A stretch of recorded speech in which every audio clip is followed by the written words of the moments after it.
Então, saudações, caros estudantes. É um prazer estar mais uma vez aqui com vocês. Eu sou o professor Dr. Leonardo Finelli e estou aqui para dar fechamento no nosso curso de Didática 2, do quarto período de Ciências Biológicas, do Instituto Federal do Norte de Minas Gerais.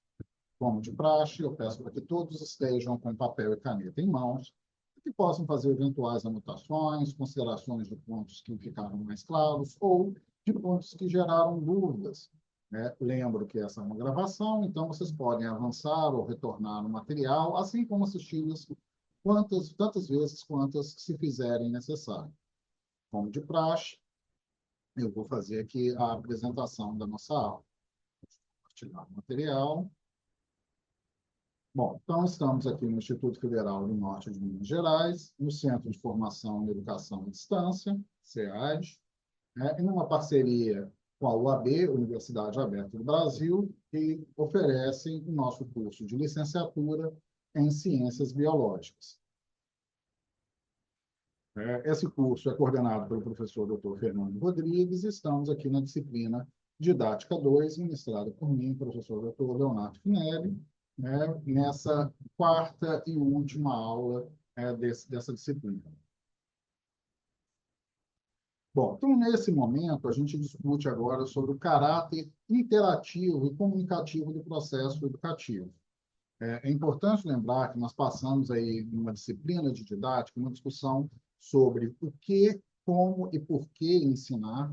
Discutimos ali as escolhas de conteúdos, como é feita a escolha dos conteúdos que vão ser ensinados, e avançamos para os elementos de avaliação. Tá? Então, agora, o caráter da comunicação no processo educacional. Então, o processo educativo, voltando aqui para o slide, não pode se limitar à transmissão de conhecimentos por parte do professor e da recepção por parte dos estudantes. Vejam, essa afirmação remete à tradicional, à educação tradicional, ou à tendência pedagógica da educação tradicional, onde a transmissão é dada pelo professor, que detém o conhecimento, por um aluno passivo que recebe esse conteúdo e que, eventualmente, vai ter ali que a responder a uma avaliação de cunho mnemônico, de memória, daquilo que foi aprendido. A comunicação se constitui um fenômeno complexo, onde se relacionam diversos sujeitos com a intenção de expressar, criar, recriar, negociar um conjunto de significações sobre a base de regras previamente estabelecidas em determinado contexto social. Então, a gente está pensando numa construção de conhecimento. Por isso a gente fala em construção e não mais transmissão de conhecimentos. O conceito de comunicação, então, etimologicamente, a palavra comunicação tem a origem no latim, communis, sendo um substantivo de ação que significa comum, fazer conhecimento, fazer comum, aquilo que é típico, que é comum. Então, a comunicação tem diferentes significados. Ora, se refere ao objeto feito em comum, em parceria com outros, ora, aos meios físicos de transporte usados para conduzir uma mensagem, a transmissão da informação, tais como as vias rodoviárias, rodoviária, ferroviária, fluvial, por onde se dão o tráfego das informações. Aqui a gente está utilizando a rede comunicacional da internet para o tráfego dessas informações. No século XX, então, passou a se identificar com os meios de difusão da informação em massa, a imprensa, a televisão, o rádio, o cinema, e, à ocasião, trouxeram novas maneiras de pensar sobre nós mesmos, enquanto indivíduos, enquanto seres no universo, e na nossa relação mútua entre a sociedade, com a sociedade na qual nós vivemos. Então, vejam, aquilo que começou com uma transmissão, com um movimento, com um elemento comum de levar e trazer, no século XX avança para os meios de informação em massa e no século XXI avança ainda mais para os meios aí de comunicação de massa mediados pela tecnologia da informação e da comunicação, como a internet. Então, seu significado etimológico relacionado com o substantivo da ação, né, leva a uma ambiguidade de significados. Então, comunicação como transmitir algo que foi apropriado por alguém e depois passado por um outro processo, um processo unidirecional, pois a ação se dá num só sentido. Então, transmitir algo, que era o que a gente tinha na educação tradicional. Ou no sentido, no segundo sentido, de compartilhar, né, no sentido de usar ou possuir algo em comum com alguém e de tornar conhecido, né, compartilhado o que foi produzido. Então, agora, a gente está pensando em avançar desse nível 1 para esse segundo nível, né, dessa transmissão, para esse compartilhamento, né, para tornar conhecido aquilo que é produzido. Então, todo ato que realizamos é co-construído. Vejam, é uma construção com outro, com um terceiro, com um alguém. Né? Não realizamos nada por nós mesmos, mas sim em uma interação social. Né? Nenhum ser humano é uma ilha. A gente está sempre interagindo com outros seres humanos, conversando, nos comunicando, trocando ideias, trocando fazeres. Nesse sentido, o significado de um dado enunciado nunca está concluído.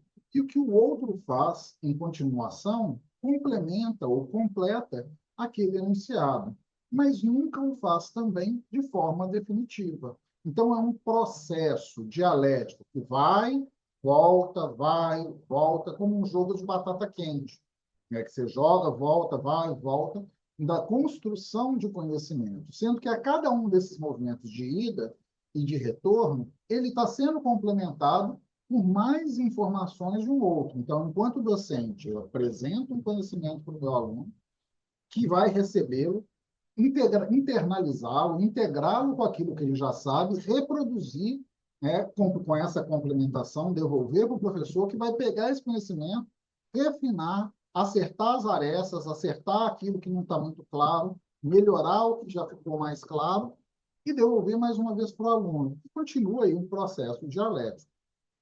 Né? Nessa perspectiva, a comunicação é um processo circular, porque ele vai e volta infinitamente. Na atualidade, os meios eletrônicos submetem outra revolução comunicativa, que modificam a vida em vários aspectos que são muito complexos. Vejam que esse tipo de interação não é tão síncrona quando a gente utiliza esse tipo de recurso, né? Uma aula gravada. Mas ela nos possibilita, dentro da estrutura do nosso curso em EAD, os momentos síncronos, né? Como um webinário, né? Ou momentos de interação, como os fóruns. Então, a gente criou, com a utilização das tecnologias de informação e comunicação, com o uso da internet, um novo paradigma de comunicação, que leva a questionar as práticas tradicionais e a verificar se há adaptações às novas circunstâncias. É isso, porque não dá mais para apenas ensinar com uma perspectiva tradicional como era feita no passado. Então, no sentido de transmissão, né, de enviar uma informação, essa comunicação se torna manipuladora e dominadora. E no sentido de compartilhamento, ela é co-participativa e interativa. Então, dentro dessa perspectiva tradicional, transmissão, manipula e domina. Um detém conhecimento, o outro recebe. Agora, não. No novo paradigma, a gente fala no sentido de comunicação como um compartilhamento, que é co-participativa, vai e volta. Ela é interativa, porque depende dessa relação das partes. O que nos leva, então, a ver ou a pensar sobre modelos teóricos de comunicação. Né? Então, a gente está entendendo agora como um processo social básico, né? A comunicação como um processo social básico e elemento da natureza humana, né? Que foi objeto de estudo de diferentes áreas do conhecimento, que levaram, então, à construção de diversos modelos de explicação, modelos teóricos de explicação, né? Como, por exemplo, o primeiro modelo que a gente vai ver aqui é a comunicação como persuasão. Então, nesse modelo de comunicação como persuasão, dentro de uma perspectiva bem tradicional de ensino, a comunicação se dá com uma transferência de ideias de um emissor, gestor, para o receptor, aluno. é um processo positivo de persuasão, um instrumento de manipulação do comportamento com fins comerciais e de propaganda política. Acredite nisso que eu estou falando, né? Então, essa é uma tendência, é uma perspectiva da educação tradicional. Porque eu sou o professor, eu detenho conhecimento. Então, nessa lógica da comunicação com persuasão, o objetivo teórico é explicar as leis que prevêem o comportamento para manipular as pessoas. Eu posso pensar, numa outra perspectiva, na comunicação como informação. Então, é um processo de transmissão de bits através de um canal, como a gente faz aqui com a transmissão dessa videoaula. Bits que são transmitidos ali por um canal comunicacional, o YouTube, onde vocês estão recebendo a informação que vai sendo processada pelo computador e gerando a imagem e o som. Então, o objetivo aqui é controlar o processo de transmissão, assegurar que a aula funcione com a gravação aqui do lado, a imagem do professor, a voz, os slides passando. O modelo formal é baseado em estudos de engenharia das telecomunicações e na transferência física da informação por meio de máquinas. E, consequentemente, não se preocupa com o conteúdo da mensagem, mas com a otimização e a eficiência do processo de transmissão. Então, sem uma boa internet, a gente não consegue pensar, a gente já discutiu isso anteriormente, vocês já viram isso em outras disciplinas, a gente não consegue pensar numa educação à distância, no funcionamento de um AVA, se a gente não tiver um recurso computacional, uma internet eficiente, com um volume de dados adequado, de transmissão de dados adequado. Então, a comunicação com informação, ela se preocupa com o processo. É como pensar numa perspectiva mais tradicional de um professor em sala de aula sem voz para falar sobre aquilo que ele quer ensinar. Podemos pensar na educação como linguagem.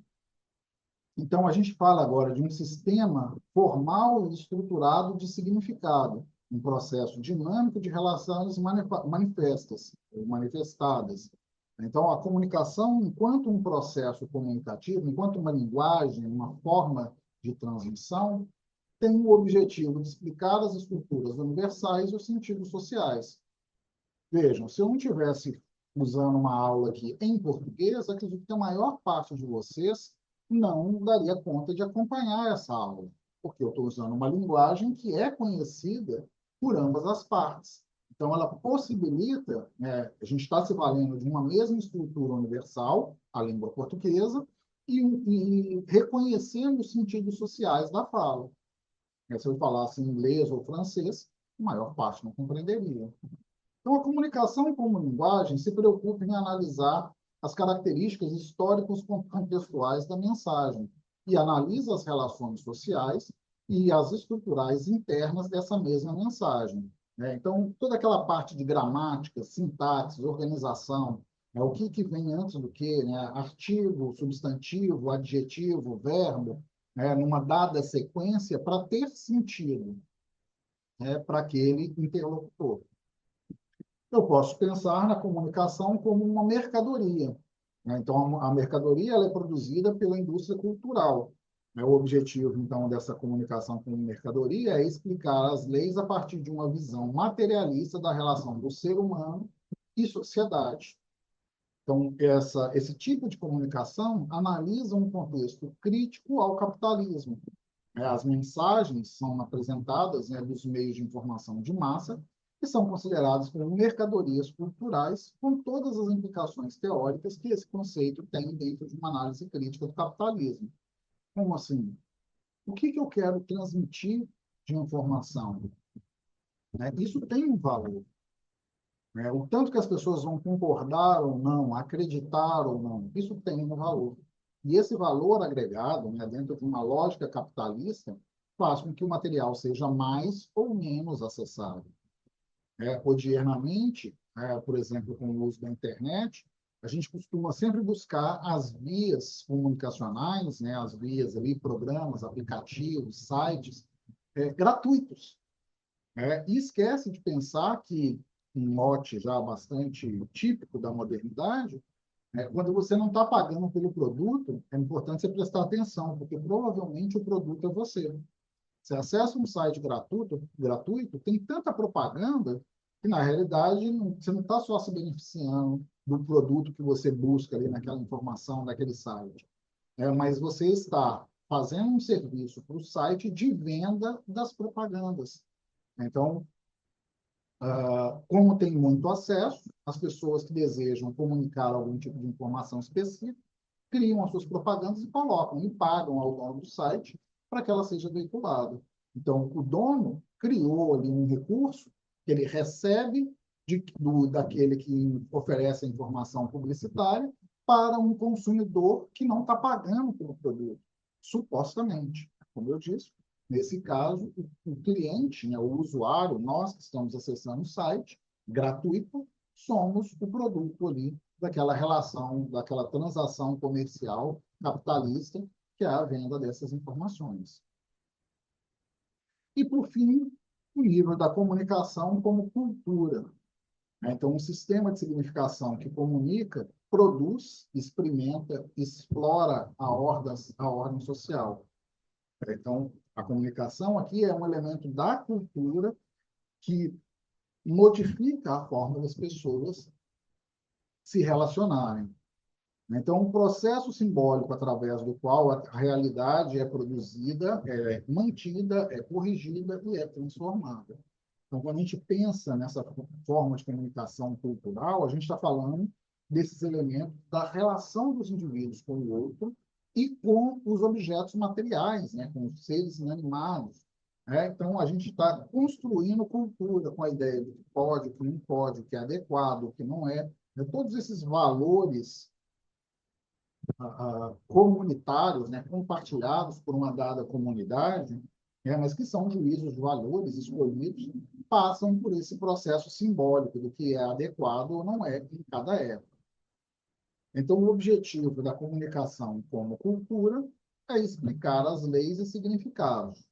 Nesse sentido, a unidade básica da comunicação é o símbolo, e por isso a comunicação e cultura são considerados como fenômenos idênticos, cujo significado se busca através de uma ciência interpretativa e dialética.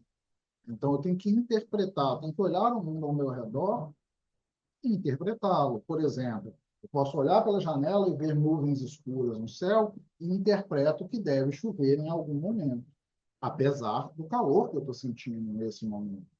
Então, é uma forma de interpretação onde eu vejo uma comunicação, né, não direcionada a um público, mas dentro de um aspecto cultural que abrange, que afeta todos os indivíduos daquele sistema. Então, os 4 primeiros modelos se aproximam mais do polo de transmissão de comunicação, dentro do significado original da palavra, onde você está transmitindo ou pensando nas vias de transmissão. O modelo, então, deve orientar e deverá ser o modelo da comunicação da como cultura, que deve nos orientar na nossa prática profissional, deve ser o modelo da comunicação como cultura, pois se aproxima mais do modelo de compartilhar os mitos, compartilhar os valores, compartilhar as normas de comportamento, os estilos de conhecimento, realizando, então, uma coparticipação, uma comunhão, um encontro entre os indivíduos, docente e estudantes, estudantes e estudantes dentro da comunidade escolar, estudantes e docentes e membros externos à comunidade escolar. Tá? Então, parte desse elemento cultural que vivemos em uma dada sociedade que reconhece determinados valores como mais adequados, outros como menos adequados. Então, a comunicação, nesse sentido, volto aqui para o slide, deixa de ser um processo unidirecional do professor para o aluno e passa a ser, ou de um para outro, e passa a ser um processo de interlocução bidirecional e interativo. É um espaço de interação, por exemplo, da sala de aula, ou, no nosso caso, na sala de aula, fórum e chats, ou webinários, onde conseguimos uma interação mais síncrona, uma troca mais processual, mais interativa. Senão, poderia ser como um livro didático. Os modelos comunicacionais anteriores são livros didáticos, eles apresentam a informação que você vai acreditar sem crítica, ou se você tiver uma crítica, você vai ter que buscar outra fonte, que o autor não está ali para discutir contigo. Tá? Então, nessa concepção, né, de comunicação como cultura, a comunicação é concebida como uma linguagem, como uma prática social produzida por seres humanos, portanto, um fenômeno de natureza social e interpessoal que faz da linguagem um elemento constitutivo do pensamento. A gente modifica a linguagem, né, deixando de ser só um instrumento, mas sim se tornando um elemento constitutivo do pensamento. A gente só consegue pensar porque a gente tem linguagem, né, porque a gente consegue dar nome às coisas, porque a gente consegue organizar presente, passado e futuro, ordem de grandeza. E tudo isso é porque a gente tem linguagem para expressar. Senão, não faria sentido, não existiria pensamento e seríamos como os demais animais do planeta. Então, vivemos nesse momento a transição do modelo de comunicação massivo, né, para o modelo de comunicação interativo, né, onde a gente via a informação na televisão, no cinema, no rádio, para um modelo de comunicação interativo na internet, onde a gente pode dar opinião, recebe feedback, etc. É um processo em curso de reconfiguração das comunicações humanas em toda a sua amplitude. No universo tecnológico, temos a emergência do dispositivo conversacional. No ambiente da propaganda e marketing, busca-se o diálogo entre produtor, produto e cliente. E na esfera social, o novo espectador é menos passivo diante da mensagem fechada, a sua intervenção, e procura fugir do modelo de recepção clássica. Vejam como a gente interage nas redes de relacionamento social, né? Como a gente, né, entra para fazer uma compra digital, né, e faz lá consulta, tem espaço para perguntas, ou entra em outros sites para verificar o nível de satisfação dos clientes, dos usuários com aquele produto. Então, a gente sai dessa comunicação massiva, que é transmissão, para uma informação cultural ou interativa. Então, a disposição interativa permite ao sujeito ser emissor e receptor das mensagens, construindo um trabalho de cocriação da própria mensagem e da comunicação. Tá? Então, a gente modifica a relação de aprendizado a partir da modificação da forma de comunicação. Então, isso permite, volto para o slide, a participação entendida como troca de ações, onde um controle sobre o acontecimento e a modificação do conteúdo. Não é só mais o livro preso, o conteúdo que o professor sabe, ou dentro de uma perspectiva tecnicista, o material didático ali, o livro, a apostila, mas uma construção que é realizada entre estudantes e professores. Então, o sujeito pode ouvir, ver, ler, gravar, voltar, ir adiante, selecionar, tratar, enviar qualquer tipo de mensagem para qualquer lugar. Ou seja, ele pode intervir na mensagem, modificando-a e modificando as suas formas de compreensão, consequentemente, adquirindo maior ou, não tanto, aprendizado quanto àquela informação que está sendo compartilhada de uma maneira interativa e não mais apresentada, transmitida de uma forma unilateral. A comunicação, então, pensada dentro do processo educativo, não pode se limitar à transmissão de conhecimento por parte do professor, simplificando a sua participação como emissor e receptor, e aluno como emissor e receptor. Não dá mais para ser só professor para aluno.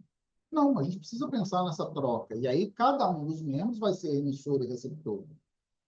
O processo de criação, recriação, negociação da informação entra em jogo práticas comunicativas de diversas formas. A verbal, a não verbal. Então, veja, eu falo, eu aumento o tom de voz, eu diminuo. A comunicação não verbal, eu manifesto, eu expresso, gesticulo. As audiovisuais, como a gente está vendo aqui nos vídeos, as sinestésicas, onde os alunos vão ter que realizar tarefas que se relacionam para construir um universo de significação que determinam, através do ato pedagógico, do ato de ensinar, o nível de afetividade do processo docente previsto ou improvisado pelo professor como um mediador, que tem em suas mãos a direção do processo de comunicação. Então, vejam, Imagino que todos já tiveram em diversas aulas anteriores presenciais, anteriores a um processo de educação à distância, em que, às vezes, você chegava na sala, estava um dia triste, frio, todo mundo quieto, né? E não é porque o carro estava frio na temperatura, mas todo mundo quieto, apático. E o professor, às vezes, reduzia o nível da aula, reduzia o ritmo da aula para entender esses alunos. Se você pega uma turma de alunos depois da aula de educação física, via de regra, eles voltam animados, energéticos, cheio de fala, cheio de energia. E aí você pode aproveitar essa energia e colocar mais e fazer uma grande atividade com os alunos, ou pode diminuir o tom de fala, calmar, diminuir a velocidade para que acalme o grupo de alunos. Então, essa interação, esse controle, está nas mãos do professor, que promove essa interação, que promove essa relação do conteúdo com a forma de comunicar para direcionar a relação que ele quer com seus alunos. Lembrando que essa relação deve ser uma relação sempre dialética. E, nesse sentido, fechando aqui esse slide, caracteriza-se pelas relações entre sujeitos situados em um contexto cultural, pensando na sala de aula, os alunos, que caracterizam e exigem uma verdadeira comunicação interpessoal. Não dá para só chegar e apresentar conteúdo na sala de aula, né? Eu tenho que entender como é que está o meu aluno, o meu grupo de alunos. Eu preciso sentir aquele clima organizacional, para que haja uma interação, para que haja uma comunicação interpessoal e a gente consiga sentir os ritmos um de outro, para que seja dialético e aí funcione essa relação, promovendo o máximo de aprendizado. Então, a educação autêntica não se faz sem a participação genuína do estudante. Não se faz educação transmitindo conteúdos de A para B ou de A sobre B, mas na interação de A com B. Eu gosto muito dessas colocações de Paulo Freire, que nos apresenta de maneira muito clara, muito lúcida, né, que a relação autêntica é uma relação dialética. É um com o outro, professor com o aluno, não professor sobre ou para o aluno. Então, esse princípio ainda não alterou o modelo comunicacional baseado no falar ditar do mestre, presente na maioria das salas de aulas presenciais, onde prevalece o modelo de transmissão da informação. O professor na frente da sala transmitindo as informações, os alunos escutando e realizando individualmente suas atividades. E isso é um problema. Esse é o paradigma do modelo tradicional de educação que a gente quer superar. Então, é preciso ter consciência de que o conhecimento não está mais centrado na emissão, né, que o professor detém, e que é necessário modificar a comunicação na aprendizagem, que não é só transmitir. Na construção de um conhecimento, no exercício da participação cidadã, em busca de uma interatividade, né, onde professor e alunos têm conhecimentos distintos, mas conhecimentos, e são apresentados, debatidos, reconstruídos, reconfigurados para se alcançar um denominador maior do que aquele conhecimento inicial. Então, a interatividade é um conceito de comunicação e não pode ser, e não de informática. Ela pode ser empregada para significar comunicação entre interlocutores humanos, entre humanos e máquinas, entre usuários de serviços. Então, a interação necessita dessa dialogicidade, dessa interação que se entremeia, que vai, que volta, que vai, que volta, para se atribuir-se sentido. Para que haja, então, a interatividade, é preciso garantir duas disposições. Primeiro, a dialógica, que associa a emissão e recepção como polos antagônicos, porém complementares, vai e volta, na cocriação da comunicação. E segundo, a intervenção do usuário ou receptor no conteúdo da mensagem ou do programa, abertos a manipulações e modificações. Então, não é só eu detenho e apresento para você que decora. Eu apresento, você entende, absorve, internaliza, me devolve com a sua percepção, com os seus exemplos, eu recebo, acolho, verifico se está adequado, faço os ajustes necessários ou reitero as informações apresentadas, devolvo para você. E assim, dialogicamente, se constrói a interação ou a interatividade na comunicação. Então, essas disposições refletem uma mudança fundamental no esquema clássico da comunicação. É uma ligação unilateral, emissor, mensagem e receptor. Então, modifica aquela estrutura tradicional do professor que sabe e o aluno que acolhe, né, para uma relação entre professor e aluno. Né? Modifica ali o emissor, mensagem, receptor, para um processo dialógico. Tá? Então, apresenta aí uma mudança no paradigma, na teoria e na pragmática comunicacional. O emissor deixa de emitir uma mensagem fechada e passa a oferecer um leque de possibilidades. Não é só o que eu sei, eu trago um conjunto de informações. O receptor recebe e dá novos significados à mensagem, tornando-se coautor dessa mensagem. E aí a mensagem passa a ser composta, né, reorganizada, modificada em permanência sobre o impacto das intervenções de uma situação de interatividade. Foi e voltou. Os aspectos, então, fundamentais para essa interatividade: participação e intervenção. Então, participar não é apenas responder sim ou não, ou escolher uma opção apresentada pelo professor.